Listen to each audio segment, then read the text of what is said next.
Methala village ഓഫീസർക്ക് വിദ്യാർത്ഥിദായനി സഭയുടെ ആദരവ്. തൃശൂർ ജില്ലയിലെ മികച്ച വില്ലേജ് ഓഫീസർക്കുള്ള സംസ്ഥാന റവന്യൂ അവാർഡിന് അർഹനായ മേത്തല വില്ലേജ് ഓഫീസർ PR പ്രശാന്തിന് വിദ്യാർത്ഥിദായനി സഭ ആദരവ് നൽകി.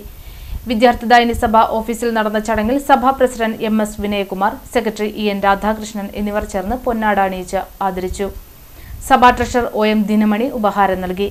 Vidyarthidayini UP school manager KD Vikramadithyan, committee അംഗങ്ങളായ TB Santhosh, AG Ashokan, VR Siddharthan, PT Shaji, സഭാ മുൻ സെക്രട്ടറി NB ബാബു എന്നിവർ സംസാരിച്ചു.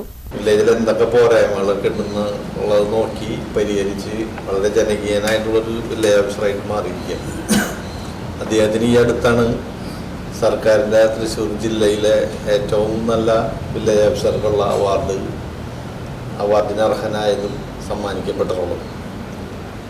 ഏറ്റവും അർഹതപ്പെട്ട ഒരു കൈകളിലേക്കാണ് ഈ അവാർഡ് എത്തിച്ചേർന്നിരിക്കുന്നത്.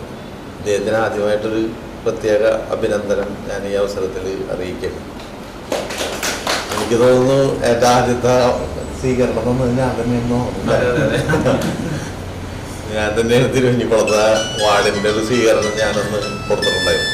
ഒപ്പം തന്നെ സ്വീകരണത്തിൻ്റെ പെരുമഴയും അദ്ദേഹത്തിന് കിട്ടിക്കൊണ്ടിരിക്കുന്നു. ഇന്നലെ മേത്തല സർവീസ് സഹകരണ ബാങ്കിൻ്റെ സ്വീകരണം ഉണ്ടായിരുന്നു.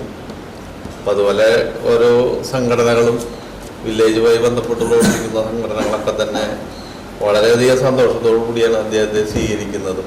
എല്ലാ സ്ഥലത്തും ചെല്ലുമ്പോൾ പറയാനുള്ളൊരു കാര്യം, നമ്മുടെ വില്ലേജിന്റെ പ്രവർത്തനത്തിന് ഇങ്ങനെ അവാർഡ് കിട്ടിയെങ്കിൽ കൂടി അതൊരു ഭാഗ്യത്തിന്റെ കൂടി അകമ്പടിയോടെ കിട്ടിയിട്ടുള്ള സാധനമാണ്. കാരണം എല്ലാ വില്ലേജ് ഓഫീസർമാരും ഇതുപോലെ നന്നായിട്ട് പ്രവർത്തിക്കുന്നവർ തന്നെയാണ്. അപ്പോൾ അങ്ങനെ കിട്ടിയിട്ടുള്ള അവാർഡിൽ ഒരാളുടെ മാത്രം പ്രവർത്തനം കൊണ്ടല്ല കിട്ടുന്നത്, നമ്മുടെ ആ വില്ലേജിന്റെ പ്രവർത്തനത്തെയാണ് നോക്കുന്നത്. അപ്പൊ അങ്ങനെ പ്രവർത്തിക്കുമ്പോൾ നമ്മുടെ സ്റ്റാഫ് എല്ലാവരും അതിന് അർഹരാണ്. പക്ഷെ നമുക്ക് ഇന്നിപ്പോ എനിക്ക് ഇരട്ടി സന്തോഷം, എന്റെ സ്റ്റാഫിനെ എല്ലാവരെയും കൂടെ നമ്മൾ ക്ഷണിച്ചു എന്നുള്ളതാണ്. അതെനിക്ക് ഇരട്ടി സന്തോഷം എന്നുള്ള കാര്യമാണ്. ഞാൻ പ്രത്യേകം നന്ദി ഞാൻ പറയുക. അപ്പൊ ആദ്യം ഓടിയെത്തുന്ന ഒരു സ്ഥലമാണ് സഭ. അത് ഈ പ്രദേശത്തുള്ള ഭാഗങ്ങളിൽ വെള്ളം കയറി എന്ന് പറഞ്ഞിട്ട് നമ്മളിപ്പോ ക്യാമ്പ് തുടങ്ങാൻ വേണ്ടിയിട്ട് ആദ്യമായിട്ട് തന്നെ ഓടിയെത്തിയ ഒരു സ്ഥാപനമാണ് ഞാൻ. അപ്പൊ അന്ന് തുടങ്ങിയുള്ള സഹകരണം എനിക്കുണ്ട്, ഇന്ന് വരെ ഉണ്ട്. ഏറ്റവും നല്ല രീതിയിലാണ് എനിക്ക് ഈ സഭയുടെ ഭാഗത്തുള്ള പ്രോത്സാഹനങ്ങൾ അല്ലെങ്കിൽ സഹകരണം ഉണ്ടായിട്ടുള്ളത്. അതിനും എല്ലാ തരത്തിലുള്ള നന്ദി അറിയിച്ചു.